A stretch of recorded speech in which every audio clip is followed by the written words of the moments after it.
राधे राधे। आज गुरु कृपा से मैं चौथे अध्याय दिव्य ज्ञान योग का शुभ आरंभ करने जा रही हूँ। गुरु कृपा का अगर वर्णन करने जाऊं तो ये वीडियो कभी खत्म ही नहीं होगा।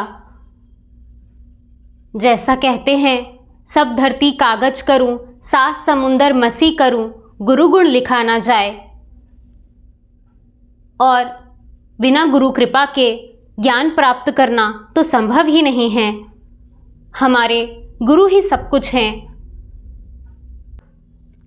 और जब तक हमारे गुरुजनों ने ज्ञान रूपी रस्सी से हमें पकड़ के रखा है, तब तक हम इस भव सागर में डूब ही नहीं सकते। गुरु चरणों में सादर वंदन करते हैं। गुरुर् ब्रह्मा गुरुर्विष्णु गुरुर्देवो महेश्वरा, गुरु साक्षात परम ब्रह्मा, तस्मै श्री गुरुवे नमः। दोस्तों, भगवान की कृपा से अब तक हमने श्रीमद् भगवद गीता जी से 3 अध्याय पढ़े हैं। पहले अध्याय में अर्जुन का विषाद योग बताया गया है कि किस तरह अर्जुन शोकमय हो जाते हैं और अपने संबंधियों को खोने से डर जाते हैं और उनकी मृत्यु को पाप समझ के अपने कर्मों से विमुख होने की बात कहते हैं। इस पर दूसरे अध्याय में लगभग 63 श्लोक भगवान कहते हैं, जिसमें लगभग पूरी गीता का सार ही भगवान ने अर्जुन के लिए कहा कि कैसे हम शरीर नहीं आत्मा हैं और समय का ये चक्र चलता ही रहता है। यहाँ पर हमारा वास्तविक संबंध किसी से नहीं है। हम परमात्मा रूपी अंश हैं और हमारा वास्तविक संबंध उन्हीं से है। शरीर के संबंधी आते जाते रहते हैं और इस तरह एक आत्मा कपड़े की तरह शरीर बदलता ही रहता है। ये बात भगवान ने दूसरे अध्याय में करी और तीसरे अध्याय में भगवान ने बहुत बड़ी बड़ी बातें हमें बताई, जिनमें से अगर हम कुछ एक बात भी पकड़ लें तो हमारा पूरा जीवन परिवर्तित हो सकता है। जैसा इस पूरे दुनिया में ही एक श्लोक को बहुत गलत तरीके से समझा जाता है कि कर्म करते जाओ और फल की चिंता मत करो। वो तो हर कोई कर ही रहा है, बस फल के चिंतन में ही कर्म करते रहते हैं और जब मिलता नहीं है तो सोचते हैं कि ठीक है, शायद नसीब में नहीं होगा। परंतु यही चीज़ तो हमें फंसाए रखती है। भगवान ने इससे बाहर निकलने की बात कही है। भगवान ने कहा है कि कर्म तो आपको करना ही पड़ेगा। कर्म आप मेरे लिए करो, उससे उत्पन्न जो फल है वो भी मुझे समर्पित कर दो और आप यहाँ से मुक्त हो जाओ। ये बात भगवान ने तीसरे अध्याय में हमें कही है।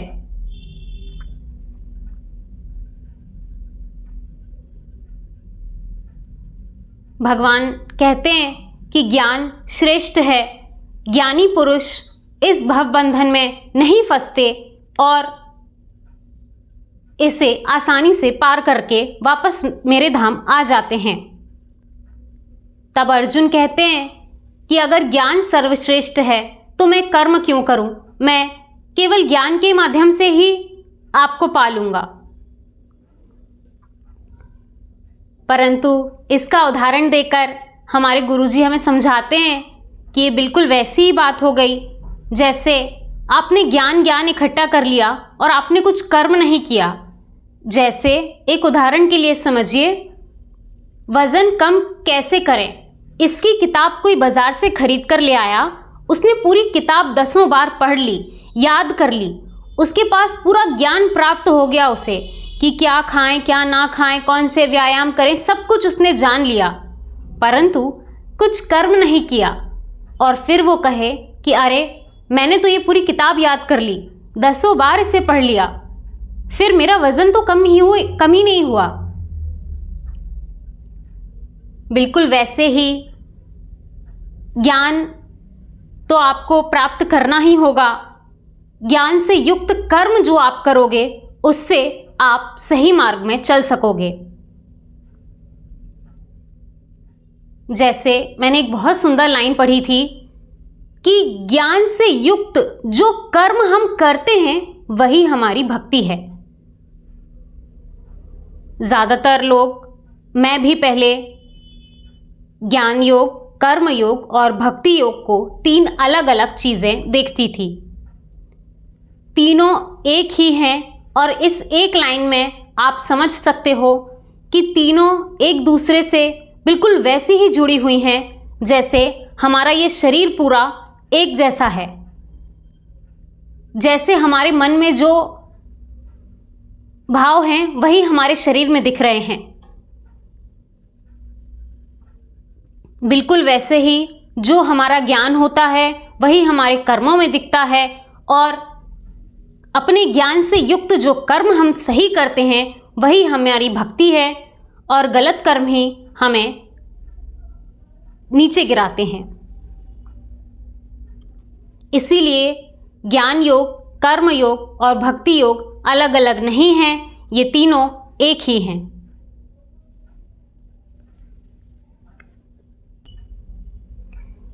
दोस्तों, एक और सबसे बड़ी भ्रांति जो श्रीमद् भगवद गीता जी का अध्ययन नहीं करते उनके मन में यही भाव होता है कि गीता जी पढ़ने के बाद व्यक्ति संन्यास ले लेता है।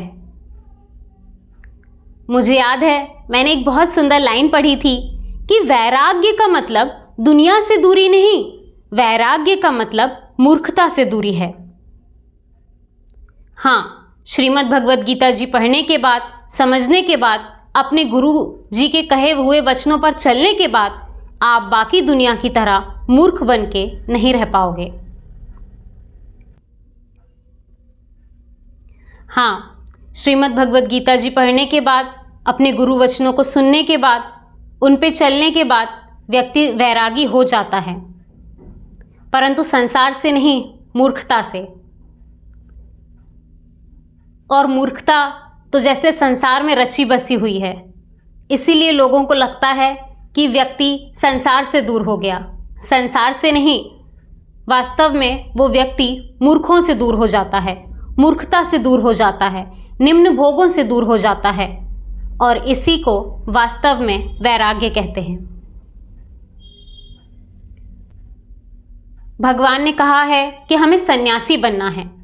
सन्यासी यानी सब कुछ छोड़ के बस खाली हाथ बैठ जाओ और दूसरे के भरोसे अपने रोटी पानी पर निर्भर रहो। ये सन्यास की सबसे गलत परिभाषा है। ये परिभाषा उन्हीं लोगों ने दी है जो कोई काम नहीं करना चाहते। 2 प्रकार के लोग सबसे भ्रष्ट होते हैं, या तो भोगी मानसिकता वाले जो गलत काम करके किसी भी चीज को बस भोग लेना चाहते हैं, या तो रोगी मानसिकता वाले, यानी हमें कोई काम ना करना पड़े, हमें कोई ज्ञान ना प्राप्त करना पड़े, कोई श्रम ना करना पड़े, कोई कर्म ना करना पड़े और सब कुछ हमें स्वतः ही प्राप्त हो जाए। ये होते हैं रोगी मानसिकता वाले। तो इन दोनों ही मानसिकता से बाहर एक तीसरी मानसिकता होती है जिसे कहते हैं सन्यासी। जो अब सन्यासी की एक लाइन की अगर परिभाषा कहूं तो सन्यासी का मतलब है जो अपने लिए सांस ना लेता हो। स्पष्ट रूप से सन्यासी का मतलब ही यही है, जो अपने लिए सांस ना ले रहा हो। इसीलिए हमारे गुरुजन हमारे लिए परम सन्यासी हैं। वो अपने लिए तो कुछ कर ही नहीं रहे।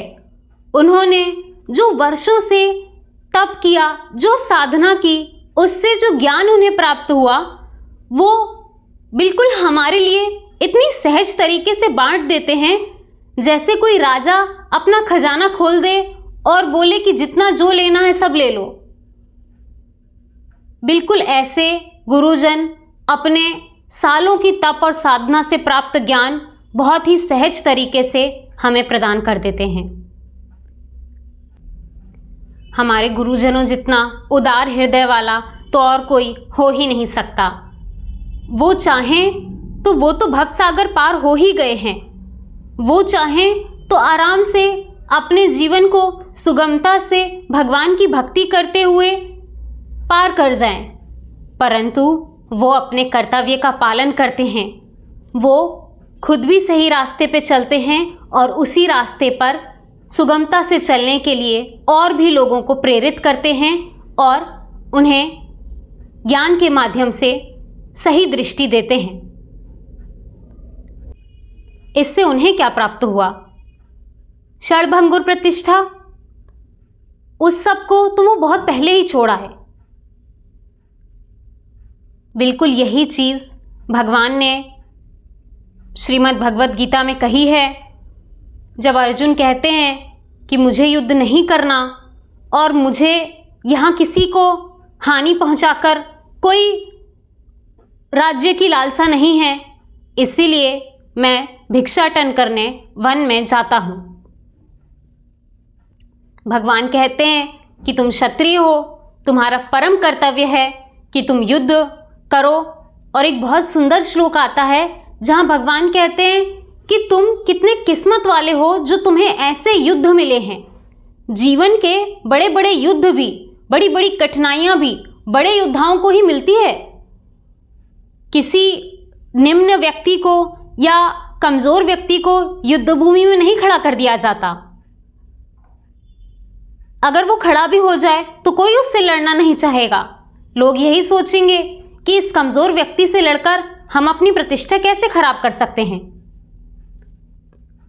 लड़ाई भी उसी से की जाती है जो आपसे ऊपर हो, और आपके दुश्मनों को देखकर यह पता चलता है कि आपका स्तर कहाँ है।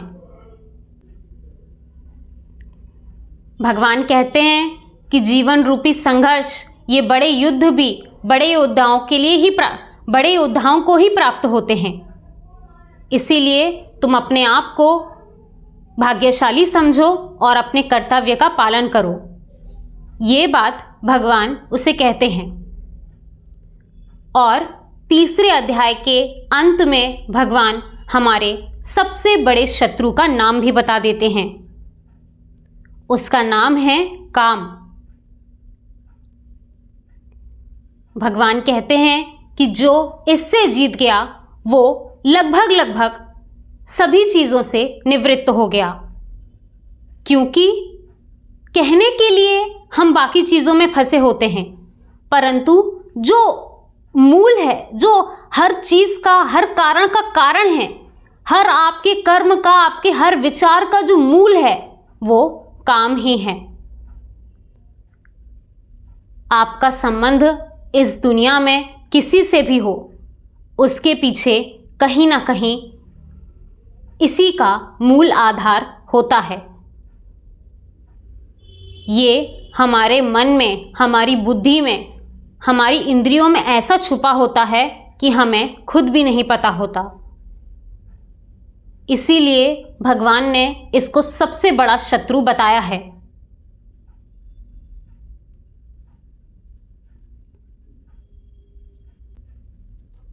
ज्ञान के माध्यम से मन को अपने वश में करके बुद्धि युक्त होकर हम इसे अपने काबू में कर सकते हैं। इतना सब कुछ भगवान ने अब तक के 2 अध्यायों में हमें बताया है।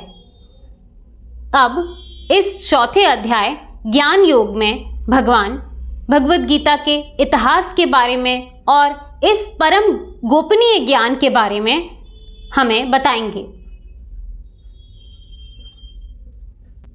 भगवान हम सब का कल्याण करें, इस प्रार्थना के साथ नए अध्याय की शुरुआत करती हूँ। ओम श्री परमात्मने नमः। श्रीमद् भगवद गीता अथ चतुर्थोऽध्यायः। अगर मुझसे पढ़ने में या समझने में कुछ भी गलती हो जाए तो मैं केवल भगवान की ही नादान बालिका हूँ, ऐसा जानकर प्रभु मुझे बहुत क्षमा करें। चौथा अध्याय दिव्य ज्ञान योग, पहला श्लोक। श्री भगवानुवाच इमं विवस्वते योगं प्रोक्तवान् हमव्ययं विवस्वान् मने प्राह मनुरिक्ष्वाक विब्रवीत्। भगवान ने कहा, मैंने इस अमर योग विद्या का उपदेश सूर्यदेव विवस्वान को दिया और विवस्वान ने मनुष्यों के पिता मनु को उपदेश दिया और मनु ने इसका उपदेश इक्ष्वाकु को दिया।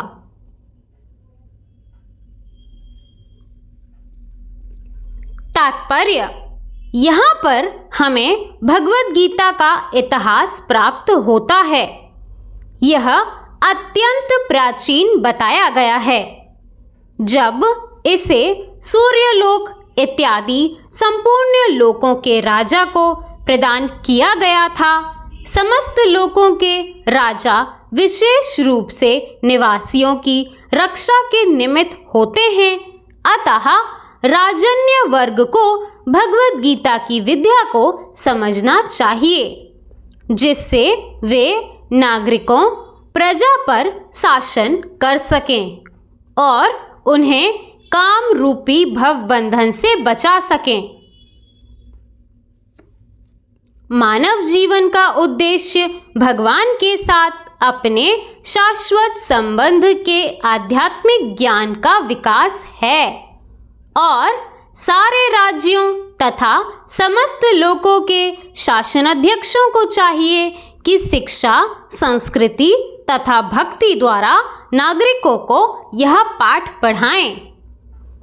दूसरे शब्दों में, सारे राज्य के शासनाध्यक्ष कृष्ण भावनामृत विद्या का प्रचार करने के लिए होते हैं, जिससे जनता इस महाविद्या का लाभ उठा सके और मनुष्य जीवन के अवसर का लाभ उठाते हुए सफल मार्ग का अनुसरण कर सके।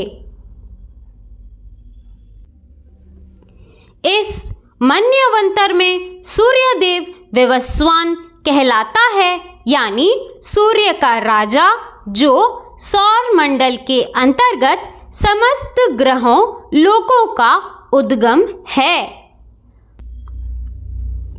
ब्रह्म संहिता में कहा गया है, ब्रह्मा जी ने कहा, मैं उन श्री भगवान गोविंद की पूजा करता हूँ जो आदि पुरुष हैं और जिनके आदेश से समस्त लोकों का राजा सूर्य प्रबुद्ध शक्ति तथा ऊष्मा धारण करता है।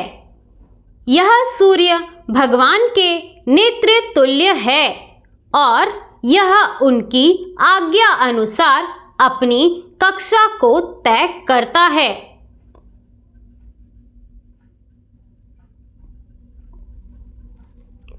सूर्य सभी लोकों का राजा है तथा सूर्यदेव विवस्वान सूर्य ग्रह पर शासन करता है, जो ऊष्मा तथा प्रकाश प्रदान करके अन्य समस्त लोकों को अपने नियंत्रण में रखता है। सूर्य भगवान के आदेश पे घूमता है और भगवान ने विवस्वान को भगवद गीता की विद्या समझाने के लिए अपना पहला शिष्य चुना। अतः गीता किसी मामूली सांसारिक विद्यार्थी के लिए कोई काल्पनिक भाष्य नहीं, अपितु ज्ञान का मानक ग्रंथ है जो अनंत काल से चला आ रहा है।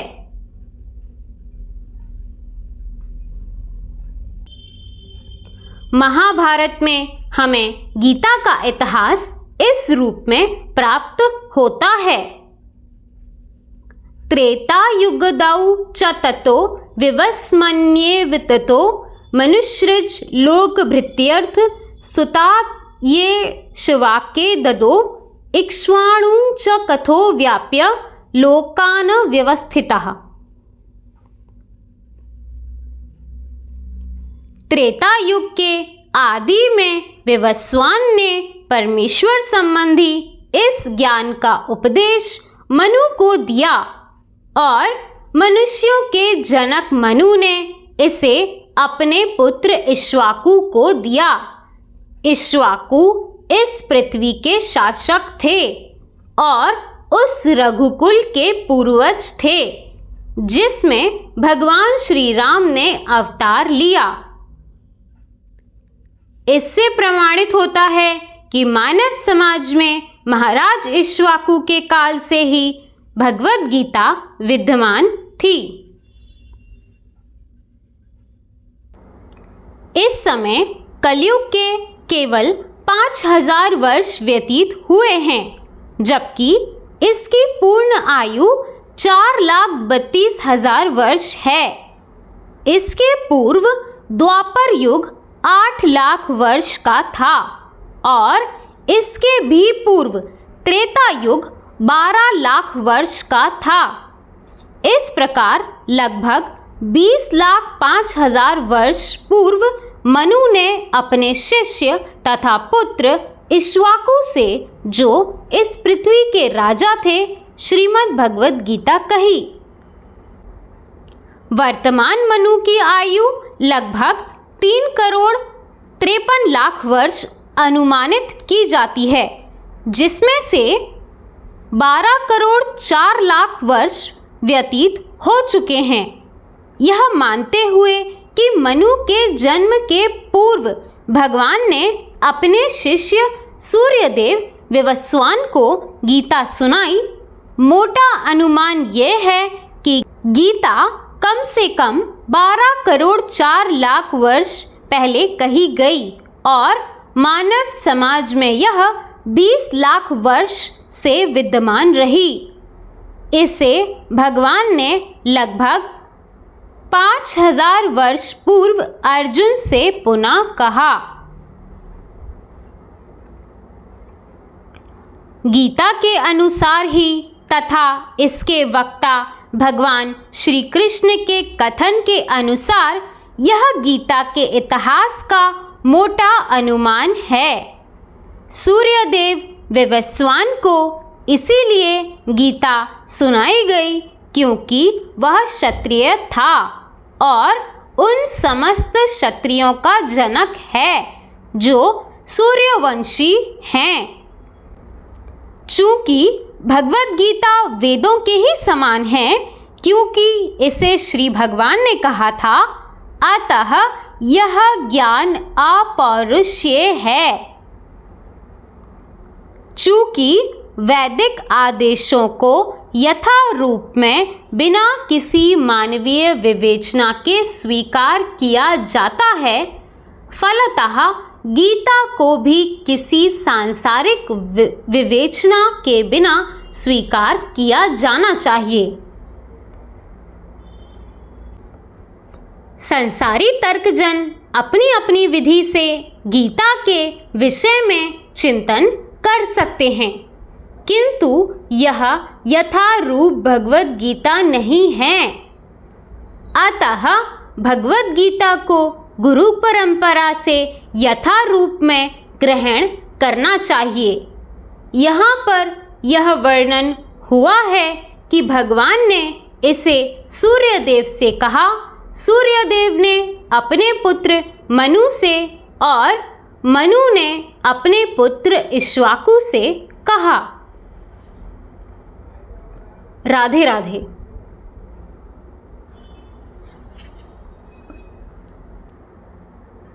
दोस्तों, इस परम गोपनीय ज्ञान का इतिहास भगवान ने इस श्लोक में कहा है। पता नहीं ये हमारे कितने जन्मों के पुण्य इकट्ठे हो गए या उनकी कोई कृपा बरस रही है जो इस ज्ञान का एक लेश मात्र भी हम अपने जीवन में उतार सके। हमने अपने जीवन में केवल इसका श्रवण मात्र भी कर लिया, अपने गुरुजनों को सुन ही लिया, बस वहाँ से ही हमारा कल्याण हो जाएगा। दोस्तों, मेरे जैसी मूढ़ बुद्धि के पास तो इतना सामर्थ्य ही नहीं है कि मैं ये ज्ञान समझ सकूं। ये तो मेरे गुरुजनों ने जो मुझे अक्षर ज्ञान दिया है उससे मैं केवल पढ़ सकती हूँ। उन शब्दों को समझने का सामर्थ्य तो अभी भी मुझ में नहीं है। यहाँ पर मैं बस इतना कर रही हूँ कि अपने गुरुजन से प्राप्त अक्षर ज्ञान से मैं भगवान के वचनों को पढ़ती हूँ और गुरुजन ने जो बात हमें कही है बस उसको पकड़ लेती हूँ। बस ये दो चीज़ें ही मैं कर रही हूँ और मेरी अपनी कोई बुद्धि नहीं, कोई सामर्थ्य नहीं, कोई कौशलता नहीं कि मैं भगवत गीता जी को समझ सकूं या भगवान के कहे वचनों पर चल सकूं। हमारे गुरुजन कहते हैं कि भगवान अपने कमज़ोर बच्चे का साथ कभी नहीं छोड़ते। भगवान कोई सांसारिक माता पिता थोड़ी हैं जो स्वार्थ के कारण अपने बच्चे से लगाव रखेंगे। भगवान तो सर्व सामर्थ्यवान हैं। वो अपने सबसे पतित और दुखी बच्चे को सबसे पहले अपने पास रखते हैं।